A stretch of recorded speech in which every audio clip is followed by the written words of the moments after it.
Jean chapitre 3, le verset 36.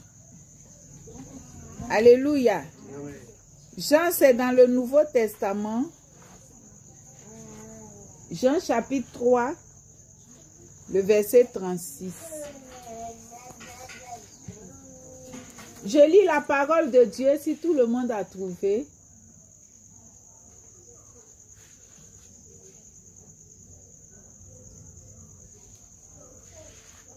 Alléluia. Amen. Celui qui croit au Fils a la vie éternelle. Celui qui ne croit pas au Fils ne verra point la vie, mais la colère de Dieu demeure sur lui. Amen. Amen. Voici ce qu'on vient de lire.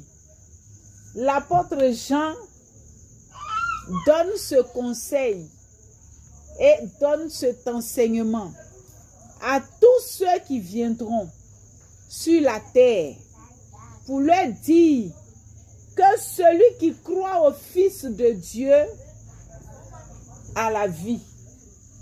Celui qui ne croit pas n'aura pas la vie. Nous tous, nous sommes là, nous savons que nous avons une vie sur cette terre. Mais la vie qu'on a sur la terre, là, il y a un délai. C'est comme médicament à la pharmacie, on dit il y a un délai de péremption. Quand la date arrive, même si c'est encore joli à regarder, on ramasse, on met à la poubelle. Pourquoi? Parce que c'est périmé. Alléluia. C'est comme ça toi aussi. Quand Dieu t'envoie sur terre, il écrit une date sur toi. Il dit tu vas commencer tel jour, tu vas terminer en telle année et puis tu vas quitter la terre. Donc, nous tous qui sommes ici là, dans 200 ans, on ne sera plus ici. Quelle que soit ta peur de la mort, tu vas partir. C'est vrai ou c'est faux? C'est vrai. Nous tous qui sommes là, on est en train de se regarder. On prie. Je vais vivre longtemps. Dans ton longtemps vivre là, tu ne peux pas faire 200 ans. Tu ne peux pas faire 300 ans. Même 100 ans même là. C'est que toi-même, nous-mêmes, quand tu atteins 100 ans déjà, mais nous-mêmes, on est pressé que tu partes. Est-ce que vous comprenez? Amen. Des gens même qui ont vieilli dans leur famille là, tout le monde est pressé. Oh, on est fatigué maintenant, oh, on est fatigué. Oh. Donc toi-même, même si tu as envie de vivre longtemps, tu ne peux pas vivre longtemps. Mais, ce que nous devons savoir ce soir, c'est que cette vie que Dieu a donnée, et puis il a mis un délai dessus là. Le délai concerne seulement notre peau, la chair. C'est ça là. Est-ce qu'on comprend? Ce qu'on voit physiquement là. Le délai de Dieu concerne ça. Donc si Dieu dit, tu vas vivre 120 ans là, il ne parle pas de ton âme. Il ne parle pas de ton esprit. Il parle de ta chair. Il dit ta chair peut vivre de telle année à telle année. Maintenant, Jésus dit, après la vie de la chair, il y a la vie de l'âme, la vie de l'esprit et la vie du corps glorieux qui continue. Maintenant, pour cette vie-là, il faut croire en lui. Parce qu'il est le seul qui te donne cette vie-là. Tu peux te promener. Si tu es malade, un médecin peut te guérir. Il t'a donné la vie du corps. Tu peux aller chez un féticheur, il va faire médicaments, tu vas boire.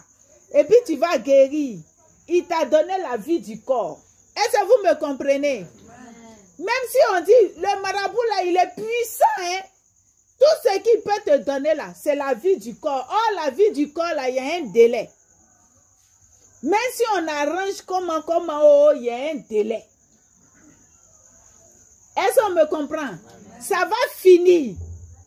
Même si on veut, on n'a qu'à prendre tous les sangs pour pouvoir te régénérer. On n'a qu'à enlever toutes les maladies de ton corps. Si tu veux, il faut prendre tous les compléments alimentaires. La vie du corps, là, Dieu a mis un délai. Si tu ne pars pas par la maladie, tu peux partir par accident. Si tu ne pars pas par accident, en tout cas, il y a un moyen, tu vas partir. Est-ce qu'on comprend? Mais la vie qui ne finit pas, cette vie-là, quand on finit sur terre ici, c'est Jésus qui donne ça. On ne prend pas ça chez les féticheurs, on ne prend pas chez les marabouts, on ne prend pas chez les docteurs. C'est Jésus qui donne cette vie-là. Maintenant, la question est que, quand toi, tu vas finir avec le corps, et que le délai de vivre dans le corps est fini, et puis tu dois partir là, où vas-tu? Est-ce que quelqu'un me comprend? Où est-ce que tu vas te retrouver? Parce que là-bas, là, personne parmi nous n'est parti pour revenir. Donc, on ne sait pas c'est comment là-bas. Il y a des livres sur la terre ici qui nous disent que ça y est comme ça, ça y est comme ça.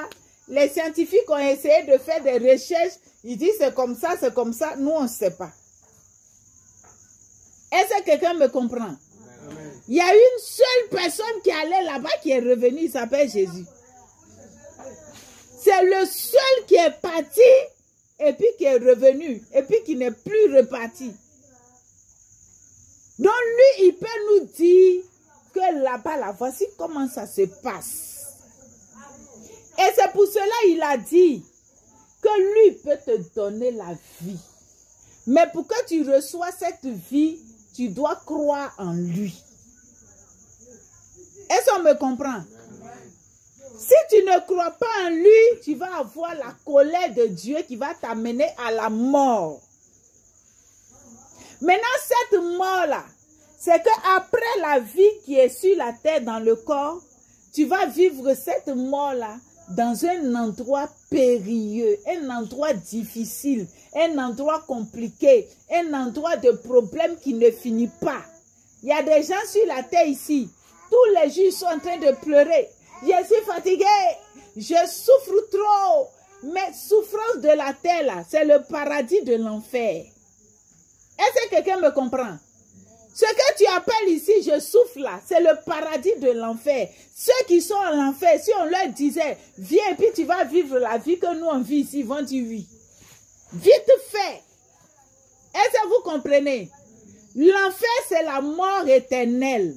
Là-bas, là, tu n'as pas le temps même de dire, je vais aller cultiver et puis mon champ n'a pas produit.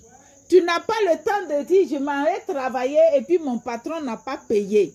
Là-bas, tu n'as pas le temps de dire, je me suis couché et puis je ne trouve pas le sommeil. À l'enfer, là, il n'y a plus ces activités-là. La Bible appelle ça la mort, un endroit de souffrance, de grincement de dents. Le seul travail que vous faites là-bas, c'est de brûler dans le feu. Est-ce que vous comprenez? Et ça, tu ne peux pas souhaiter ça à ton pire ennemi. Et c'est pour cela que Jésus dit, quand tu es sur la terre, avant que le délai de péremption de ta vie n'arrive là, il faut croire en lui.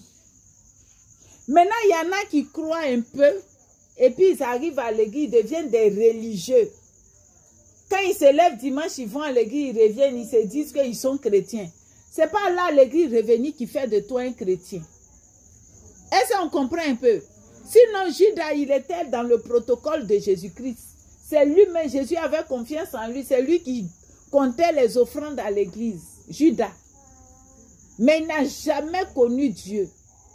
Donc, se lever matin, se laver, aller à l'église, revenir. Quand tu vois le pasteur, tu t'abaisses comme ça pour saluer là. C'est pas ça qui est chrétien. C'est pas ça qui est je suis sauvé. Tu dois lui donner ton cœur. Est-ce qu'on comprend? Tu dois l'accepter de tout ton cœur. Accepter que Jésus puisse modeler ta vie. Que ta vie soit conforme à la vie de Jésus-Christ. Et que tu ne sois pas porté par le vent. Quand tu arrives à l'église, il y a des groupuscules. Chacun a son groupe de péché. l'autre groupe critique l'autre groupe. Dieu, lui, n'est pas dans ça avec toi. Est-ce qu'on comprend un peu? Dieu n'est même pas dans ça avec toi. Non, aujourd'hui, le pasteur a prêché là. Comme je suis allé lui expliquer mon problème là, c'est de moi il parle. Dieu n'est même pas dedans avec toi. Dieu n'est pas dans ça là avec toi. Est-ce qu'on comprend un peu? Quand on va à l'église, on ne va pas pour faire amitié. On ne va pas à l'église pour faire camaraderie. On va à l'église pour chercher Dieu. Quand on le trouve, on s'attache à lui. Notre amitié, on doit faire ça avec le Saint-Esprit. Notre amitié, on doit faire ça avec Jésus-Christ. On doit faire notre amitié avec Dieu le Père. Parce que le jour que Dieu va nous appeler là, ton papa même ne sera pas là pour te défendre. Devant le trône blanc, il n'y a pas quelqu'un qui sera avec toi. Tu ne vas pas dire c'est mon meilleur ami. Non, lui là, c'est mon grand frère. Non, là, mon papa. Et le jour là, tu étais là, non? Quand le problème là était, tu étais, viens défendre ma cause. Il n'y en aura pas. Tu seras seul, même si tu es né jumeau dans ce monde-là. Mais quand tu vas arriver devant Dieu pour le jugement, là, ton jumeau ne sera pas là. Même si tu es marié, ton mari t'aime tellement que vous deux toujours dans la rue, mais dans la main là. Là-bas, là, tu seras seul à répondre de tes actes. C'est pour cela quand tu vas dans la présence de Dieu, il faut t'arranger pour trouver Dieu. On ne va pas pour trouver un pasteur, on ne va pas pour trouver un frère, on va pour trouver Dieu. Est-ce que quelqu'un me comprend? Parce que si tu l'as trouvé, tu es sauvé. Si tu l'as trouvé, tu es sauvé. Parce que le jour du jugement, là, le pasteur même se cherche. La maman pasteur se cherche. Le prophète se cherche. Donc imagine pour toi. Si même ceux-mêmes qui disent que nous, on est serviteurs de Dieu, nous, on parle avec Dieu, nous, on parle bouche à bouche avec Dieu, on se cherche. Maintenant, et toi? Alléluia. Amen. Crois au Seigneur Jésus. Crois véritablement. Abandonne ton cœur à Jésus. Mets de l'ordre dans ta vie. Parce que la mort ne vient pas seulement pour les vieillards. Est-ce que quelqu'un me comprend? La mort ne vient pas seulement pour les vieillards. Est-ce qu'on m'entend même?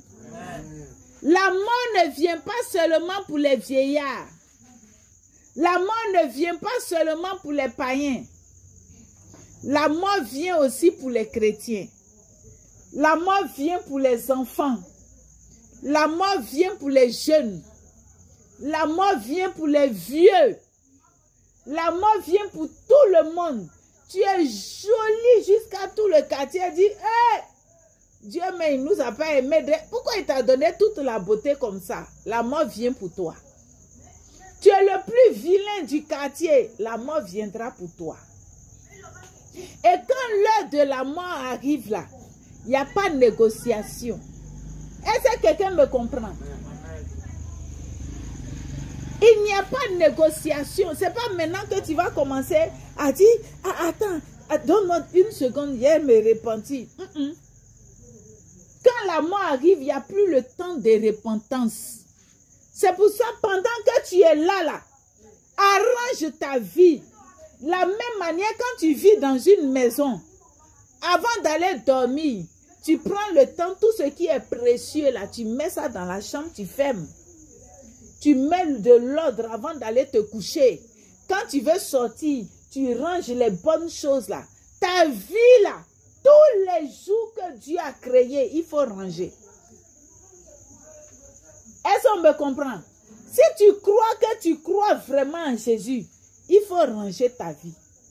Imagine, je me rappelle quand j'étais petite, je vivais avec ma grand-mère. On paye habit pour moi une fois par an. Est-ce qu'on comprend?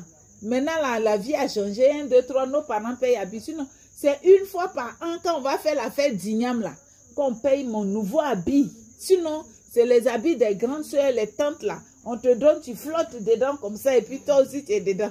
Maintenant, c'est quand il a fait, on paye un seul habit. Mais quand le jour j'ai mon un seul habit, il n'y a pas que mes camarades touchent. Il ne faut pas salir. Parce que non, je suis trop sapé pour qu'on me salisse. Est-ce que vous comprenez?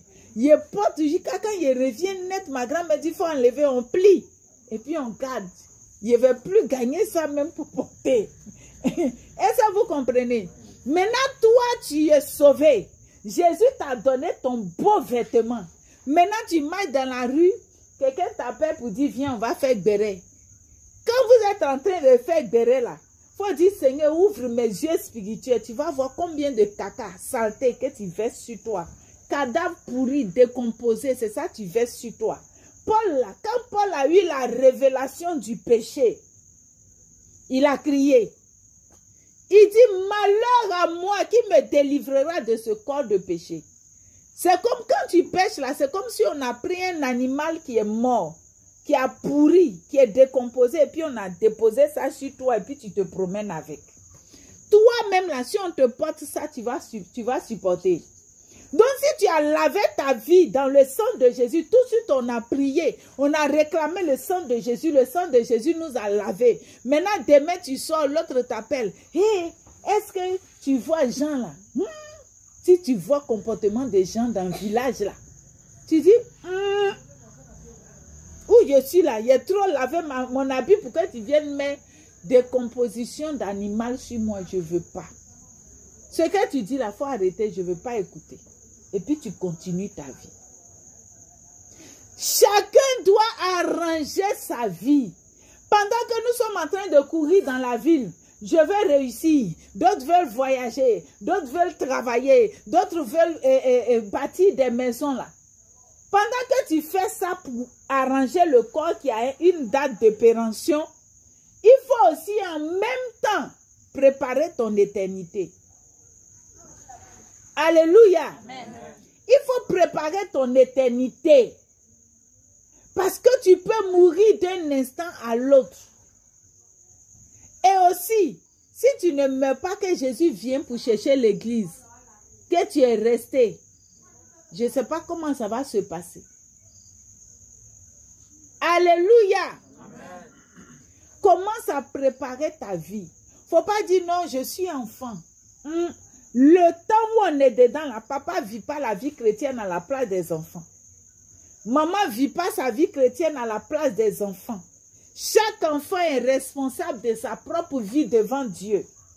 À moins que tu sois bébé ngain. Sinon, tu es conscient. Quand tu as faim, tu sais pleurer. Maman, il a faim, il veut manger. Donc, si tu es capable de dire, tu peux manger, tu as faim là. Ça veut dire que tu dois être capable de savoir que je veux la vie éternelle. Et tu prends soin de ta vie éternelle. Alléluia. Amen. Cessons de gaspiller le temps. Notre temps là, ne gaspillons plus. Arrangeons nos vies. Et puis chaque jour, veille sur toi. Pour que le jour, ton tour arrive, pour que tu quittes la terre là, que tu puisses partir la tête haute. Parce que quand tu vas partir, notre critère de savoir que tu es allé au ciel, c'est quand tu vas à l'église. Mais ce n'est pas ça les critères de Dieu. Est-ce qu'on comprend? Ce n'est pas ça les critères de Dieu.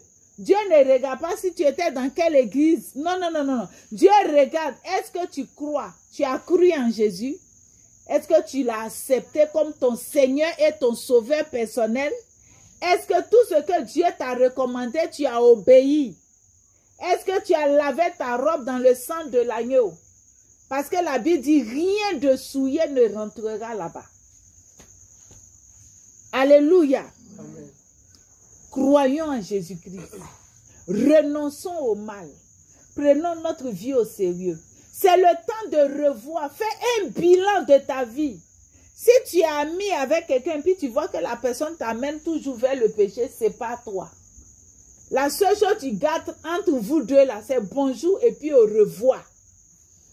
Est-ce qu'on me comprend?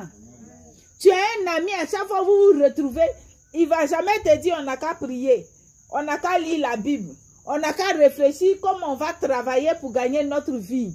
Mais c'est comment on va pécher. Ce n'est pas toi de lui. Quand la personne vient, tu dis, moi où je suis là, je ne vais pas souffrir sur la terre, aller souffrir au ciel. Donc, pour le ciel, au moins, j'ai la capacité d'arranger. Sur la terre, là, je n'ai pas les moyens.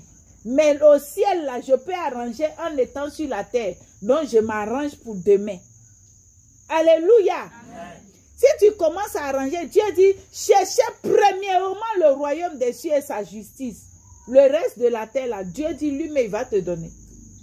Donc, je cherche mon ciel. Alléluia. Amen. Si tu prends cette décision, tu vas commencer à veiller sur ton cœur. Quand les mauvaises pensées viennent dans ton cœur, tu dis, calmez-vous et sortez de mon esprit. Moi, j'ai décidé de changer. Alléluia. Amen. Cherchons l'éternité pendant que nous vivons. Parce qu'on ne sait pas combien de temps on va rester sur cette terre. Et la Bible dit dans les derniers temps, les temps seront abrégés. Les gens ne vont plus vivre longtemps. Et on remarque ça. Au temps d'Abraham, les gens vivaient 900 ans. À notre époque, on ne peut même pas vivre 100 ans. Les temps ont été abrégés. Dieu est pressé pour qu'on rentre à la maison. Maintenant, c'est où? Il y a 2 maisons qui sont construites. Moi, je dis toujours, je n'ai pas de place en l'enfer. Même si Satan est zélé, comment? Il ne va pas construire ma maison là-bas. La seule personne qui m'a dit que je m'avais te construire une maison, c'est Jésus. Ou bien toi, Satan t'a dit, ça va te construire une maison pour toi. C'est Jésus seul quand il quittait cette terre, il dit, je m'en vais vous préparer une place. Satan n'est jamais venu me dire qu'il va me préparer une place. Donc, je n'ai pas de place en l'enfer. Maintenant, si toi tu en as, moi je ne sais pas. Mais je te dis qu'il faut savoir qu'il y a une promesse pour toi dans le ciel. Jésus dit, je m'en vais te préparer une place. Crois en cela et vis pour avoir cette place-là. Alléluia. C'est cette parole-là que Dieu a mis sur mon cœur pour toi. Prépare ton éternité. Prépare ton avenir. Sépare-toi du mal. Crois au Seigneur Jésus. Garde Jésus dans ton cœur. La mort peut venir à n'importe quel moment. Si vous remarquez ces derniers temps même là, Dieu il prend plaisir même à prendre des serviteurs de Dieu. Il te dit même pas quand il arrive, il te prend. Quand tu es bon, il te prend. Quand tu es mauvais, il te prend. Il ne trie pas. Est-ce que tu comprends? Toi, tu te dis, non, je me sens bien. Et puis, lui qui est malade, tous les jours, on l'envoie à l'hôpital. On le réanime, il revient, il est encore en vie. Et puis, c'est toi qui es solide là. C'est toi, on s'en va enterrer. C'est comme ça, maintenant, ça se passe. Donc, il ne faut pas dire, non, comme je ne suis pas couché, donc je peux vivre encore longtemps. On ne sait pas. Donc, comme tu ne sais pas là, il faut préparer là-bas. Alléluia. Amen. Alléluia. Amen. Je termine par un songe que Dieu m'a donné dans le temps. Dans le songe, là, le Seigneur m'a pris et il m'a fait rentrer dans le véhicule de la mort. Et j'étais assis. Je vous assure, tous ceux qui devaient mourir le jour-là, quand le véhicule arrive, le véhicule gare, la mort descend. La mort parle pas. Il ne dit pas, viens, on va partir. Quand la mort arrive, ce que tu fais là, tu laisses, tu le suis. Et tu viens monter dans le véhicule. Il y a un monsieur, pour lui, m'a trop touché. Il était assis, il avait ses chaussures à côté comme ça. Quand la mort est arrivée, il n'a pas pu porter ses chaussures. Ça m'a choqué, la vision m'a choqué. Le monsieur n'a pas pu porter ses chaussures quand la mort est arrivée. Ça veut dire quoi? Dieu me montre pour me dire que quand la mort arrive, parce que souvent on se dit, quand ça va arriver, on va se repentir, tu n'auras pas le temps. Non, quand ça va arriver, hier, confesser mes péchés, tu n'auras pas le temps. C'est pour cela qu'il ne faut pas dormir avec péché. Il ne faut pas aller au travail avec péché. Il ne faut pas faire camaraderie avec péché. Confesse-toi à tout moment. Mets de l'ordre. Dieu n'aime pas les plaintes. Dieu n'aime pas les murmures. Dieu n'aime pas le péché. Ne fais pas. Est-ce que vous comprenez? Comme Dieu voulait me montrer, quand la mort a fini, il est venu. Quand il a démarré, moi, il me suis retrouvé dehors. Et souvent, quand Dieu veut te montrer des visions, quand il finit, il t'enlève là-bas. Est-ce que vous voyez? Aujourd'hui, on accompagne plein au cimetière. Mais où ils sont partis? On ne sait pas. S'ils sont allés où il y a le feu, ou bien s'ils sont allés dans le sein d'Abraham, on ne sait pas. À chaque fois que tu as l'occasion d'entendre la parole de Dieu là, prends ça avec sérieux. Aujourd'hui, le diable a fait de telle sorte que quand on vient à l'église, on est pressé pour faire du cinéma, on veut tomber, on veut casser les chaises. Dieu peut te faire tomber comme Dieu ne peut pas te faire tomber. Mais quand tu es venu, ce qui te reste, c'est la parole que tu as entendue.